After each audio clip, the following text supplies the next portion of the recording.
in their construction and maintenance. Nearly 50% goes into buildings. How many buildings have you lived in that were designed to either be totally or at least partially energy efficient? Probably not that many. Organic food. Growing food organically, with all that it entails, it's a complex system, probably saves way more energy than avoiding the 5,000-mile diet. Strange though it may seem. And eating low in the food chain is even better if it's organic.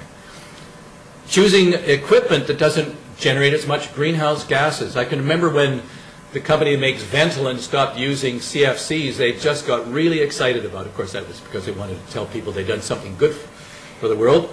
But it's a simple thing, but it's amazing how important it can be. Consumption in general.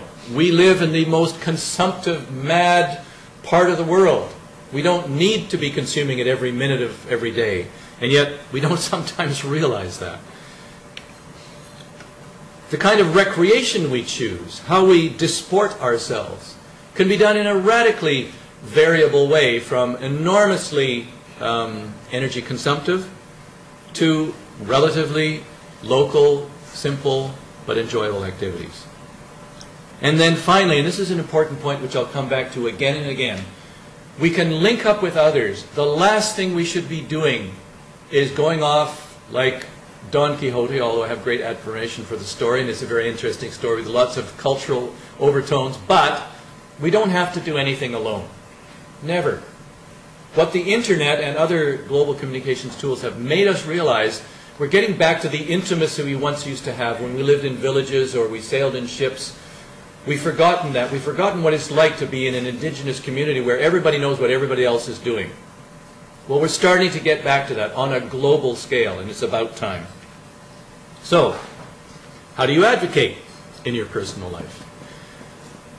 In the end of looking for a peaceful planet? Well, you can use nonviolent conflict resolution. Don't hit people when you're mad at them. I mean, I know it sounds simple-minded for me to say that, but that happens still in a desperately large number of situations around the world.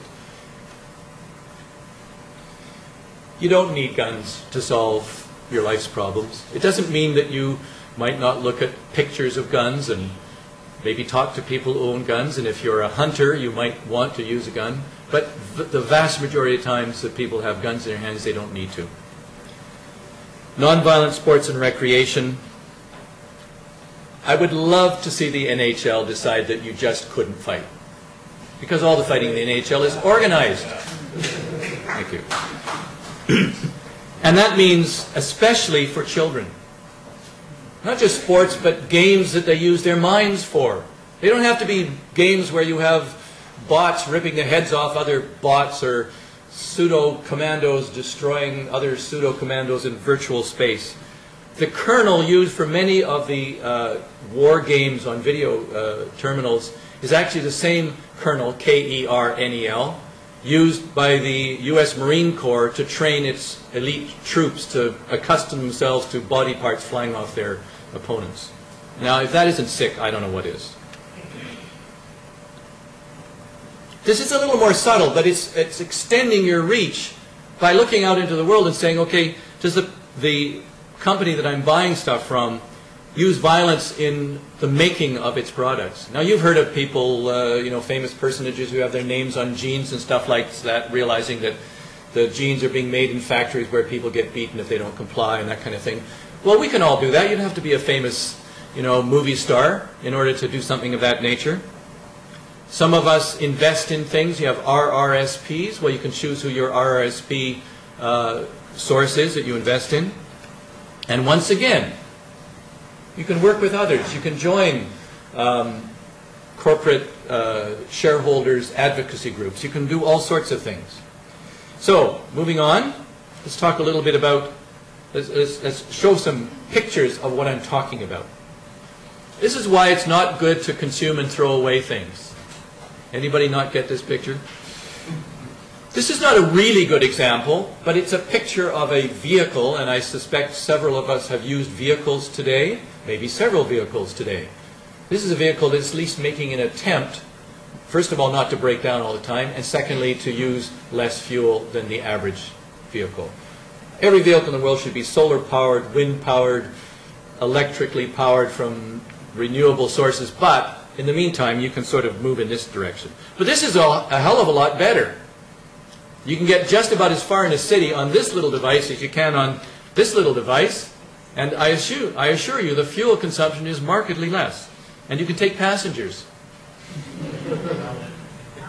You don't need these. Very few people need these. I live in a rural setting, and I have patients who hunt sometimes for a living. There are hardly any people who do that, and even some of those know that they don't really need to. We can eat like this, especially if it's organically grown. We can go to farmers markets like this. I'm afraid the plastic bags aren't a good advertising, but you know what I mean. Get our kids to play sports. This is a competitive sport, but ostensibly doesn't encourage violence. But this is even better.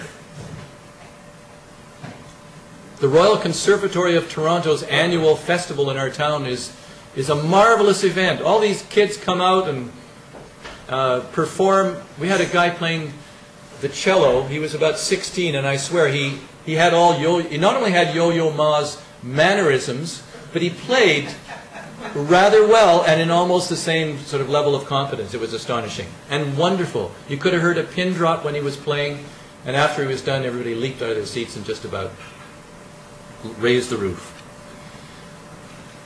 Some people drink coffee. Where you get your coffee from is just an emblem for what could be done for all agriculture.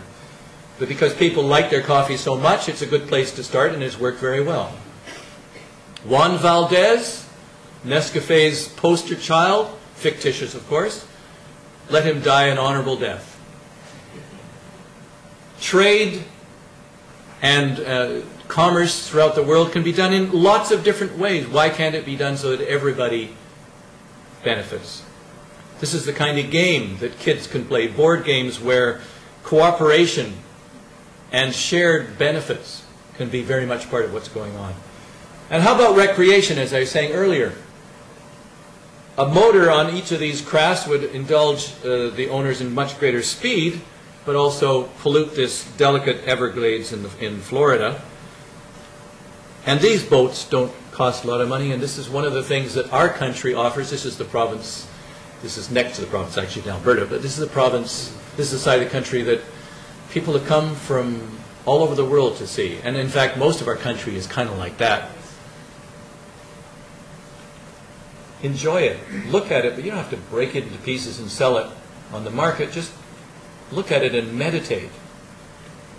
This is a holiday. I love this one. This is Sierra Club outing to New York to spread topsoil in the big park, the downtown. Yeah, Central Park. Their holiday, 2 weeks of gardening in Central Park, New York. What a fabulous idea. I mean, people garden in their own yards. You could go and garden in a yard that nobody really does on a public scale much anymore. So, that's a little imagery to kind of whet your whistle. And I thought I'd maybe talk about a serious subject now. Enough frivolity. This is serious. This is actually, interestingly, if you can't see the top, but it says 7 million copies in print. It's because a lot of people like to go out in the woods, and we forget that we are animals. We have digestive tracts. We ingest, we metabolize, and we excrete. And if you take 10,000 humans to some delicate corner of the woods, and they continue to do their animal-like activities, what you end up with is a radical, gross alteration of that landscape. Now, it's something we don't like to think about. In fact, the author of this book, who's a woman, tells the reason she wrote the book. She was out on a camping trip, and she went to the top of a hill to escape the campfire to